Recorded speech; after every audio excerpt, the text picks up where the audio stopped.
So guys, welcome to Simple Mix Tips, and thank you for watching this video about free hinges to make a small folding table. So guys, this project is for small and tight spaces like mine. If you have a small space or like a store that you want to have a small table that you can eat or work on, so this video is for you.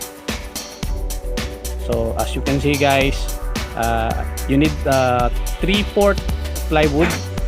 Marine plywood is better, and the pre-hinges that I'm going to show you later, and of course the a piece of metal like 1/2 square bar, so you can have a table like this guys, so you can eat or work one like so, and later on you can fold it so there will be no foot traffic that can hinder you from going to and from in your small spaces like this.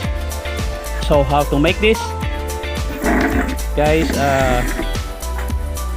like that. So you can adjust the height according to your desired height and your comfortable height, using and adjusting with the leg of your table.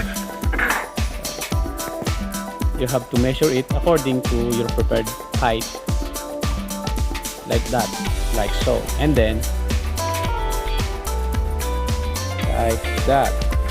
So position your hinges that you can fold it later on going to the side, and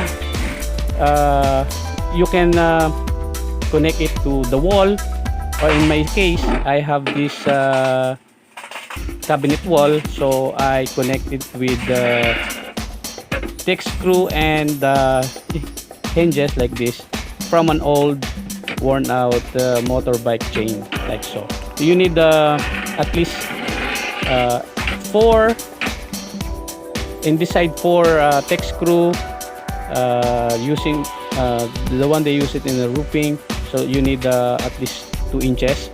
On in this side, if you have only 1 inches thick screw, so it's better.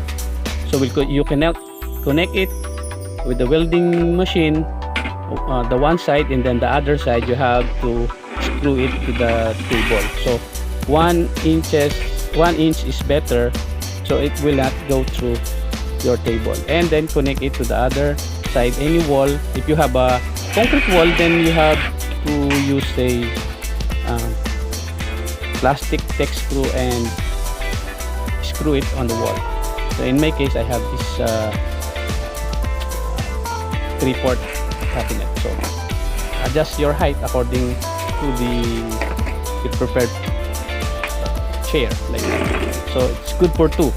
At least you can share your food on your small table for 2, and then later on you can fold it like so. So here's the trick guys. In my case, because I use the 2 inches thick screw, it's go through the plywood, so you have to cut it with the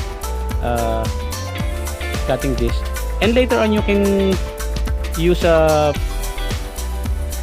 furniture stickers to cover it, so make it good. So guys, where you can get your free hinges, because this is a worn out motorcycle chain, you can get it for free in any motor shop around you. You can ask them for free, so you can have a free hinges guys. So thank you for watching. Please like, share, and subscribe to my channel. Thank you guys.